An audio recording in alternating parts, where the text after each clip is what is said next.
At Crestview University, power and privilege often dictated who thrived and who suffered.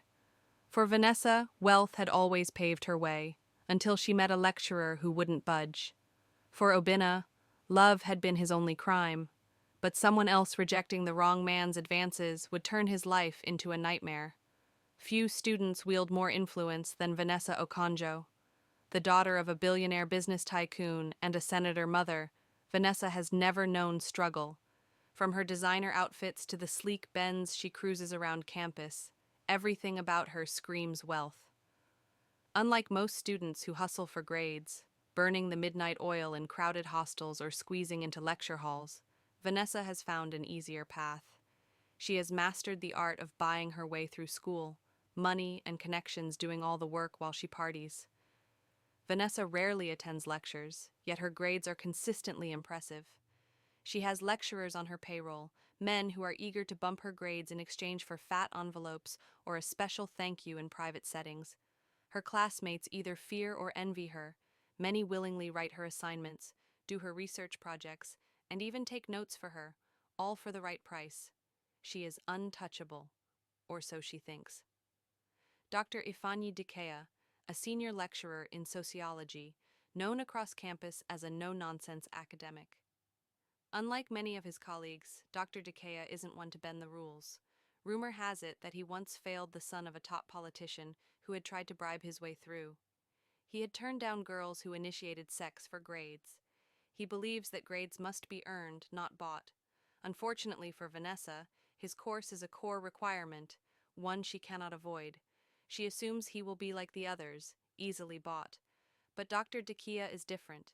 Her first attempt is the usual routine. After class one afternoon, she walks into his office, wearing a figure-hugging dress, her perfume filling the small space. With a charming smile, she places a thick envelope of cash on his desk. Dr. Dikea, I've been struggling in your class. Maybe we can work something out, she purrs, tilting her head suggestively. Dr. Dikea barely glances at the money before pushing the envelope back. His voice is firm. Miss Okonjo, this is a university, not a market. If you want to pass, study. Vanessa is momentarily stunned. Nobody has ever refused her money before. But she doesn't give up that easily. Her next move? Influence. She calls her lecturer friends, men who have eaten from her palm. They promise to talk to Dr. Dikea, urging him to be reasonable. One of them, Dr. Maduka, casually brings it up over lunch. Ifeanyi Nawao, you be lecturer, no be judge. The girl just needs a little push. Her family is very important to this school. Dr. Dikea remains unfazed. She needs to work for her grades, just like everyone else. When bribery fails, Vanessa's father steps in. One phone call, and the vice-chancellor invites Dr. Dikea for a meeting. Dr. Dikea, this issue with Vanessa, can't you just be flexible? You know how things work. Dr. Dikea's reply is curt. If we keep bending the system, soon there will be nothing left of it. The VC sighs, realizing that Dr. Dikea won't budge. He knows arguing further is pointless, but Vanessa is far from done. The blackmail attempt. Desperate, she takes a darker route, blackmail. She digs into Dr. Dikea's past, hires a hacker to check his emails, and even sends one of her male friends to befriend him to find something, anything, she can use. But Dr. Dikea's record is clean. Frustrated, she manufactures a scandal. She writes a fake love letter, supposedly from Dr. Dikea to one of his female students, and leaks it online. Within hours, the university gossip groups explode. Dr. Dikea in love scandal. Lecturer caught begging student for love. The university summons him for questioning, but Dr. Dikea is prepared. He calmly presents timestamps, evidence that the letter was never written by him, and CCTV footage proving he was in a meeting when it was supposedly dropped in his office. The investigation clears him, and the vice-chancellor issues a stern warning against false accusations.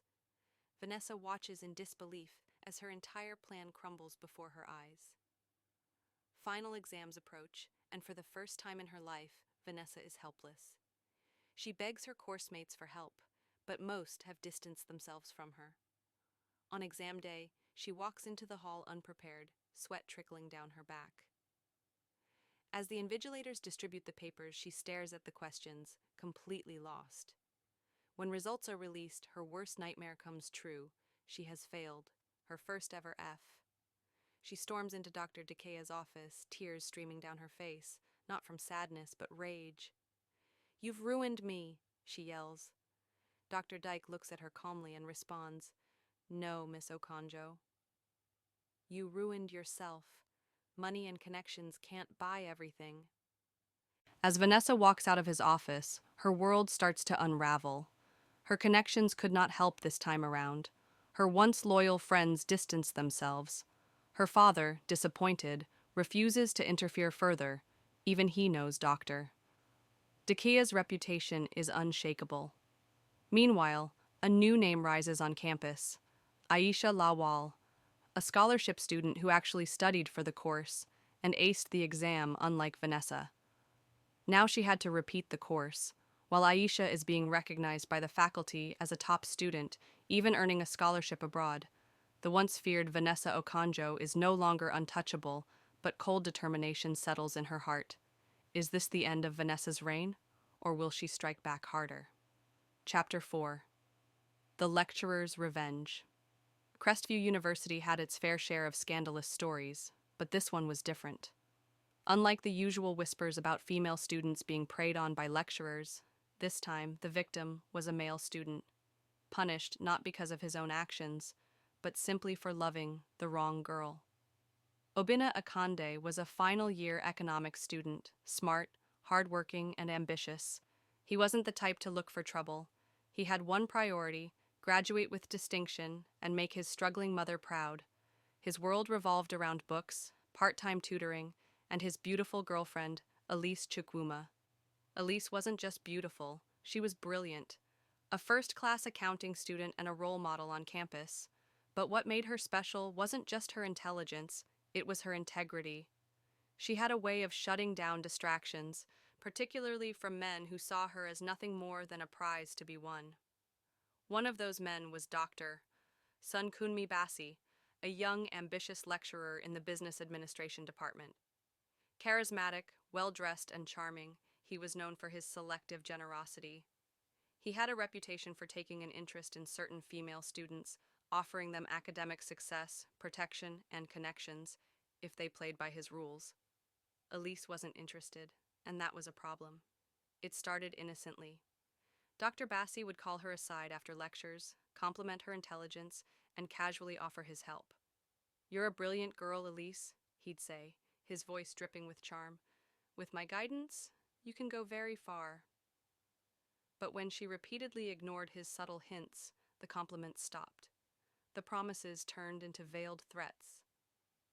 One day, after yet another rejected dinner invitation, Dr. Bassi's patience snapped.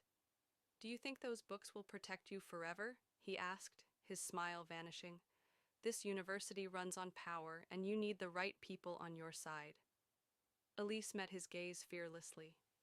"I'll take my chances," she replied, walking away. Dr. Bassi clenched his jaw. No woman had ever dared to turn him down like this. Then he did some digging. And what he found made him even angrier. She had a boyfriend. Obinna had no idea about Dr. Bassi's interest in Elise. He was just an economics student minding his business, trying to graduate. But suddenly, his life began to unravel. First, his midterm exam script went missing. The lecturer claimed he had no record of Obinna's submission. Then, he was falsely accused of plagiarism in his term paper. The department panel refused to listen to his defense. His grades in business courses, where Dr. Bassi had strong influence, began to drop drastically. No matter how well he studied, his scores never reflected his efforts. Rumors started spreading. Some students claimed he was being investigated for academic dishonesty. Others whispered that he had offended the wrong lecturer. Obinna was confused. What had he done? Elise knew. She had suspected it from the moment she heard Obinna's grades were being manipulated. When she confronted Dr. Bassi, he didn't even bother denying it. "Your boyfriend is a distraction," he said smoothly, adjusting his designer wristwatch. "You're better off without him, and he's better off not failing out of this university." Elise's heart pounded. You're ruining an innocent person's life because I refused you? Dr. Bassi leaned forward, his smile laced with menace. I'm not ruining his life, Elise. You are. She froze. You can fix this, he continued, his voice lowering. You know what I want. The implication was clear. If she agreed to be with him, Obina's problems would disappear. His grades would be restored. His future would be safe. But if she refused, Obina would lose everything. Elise walked out of his office in a daze. She had never felt so powerless. If she reported the lecturer, she had no solid proof, and lecturers like him had ways of covering their tracks. She had two options. 1. Give in to Dr. Bassi's demands and protect Obina. 2. Refuse and watch Obina suffer for something he didn't even know about. As she stood alone in the hallway, she realized something terrifying. No matter what she chose, someone was going to get hurt.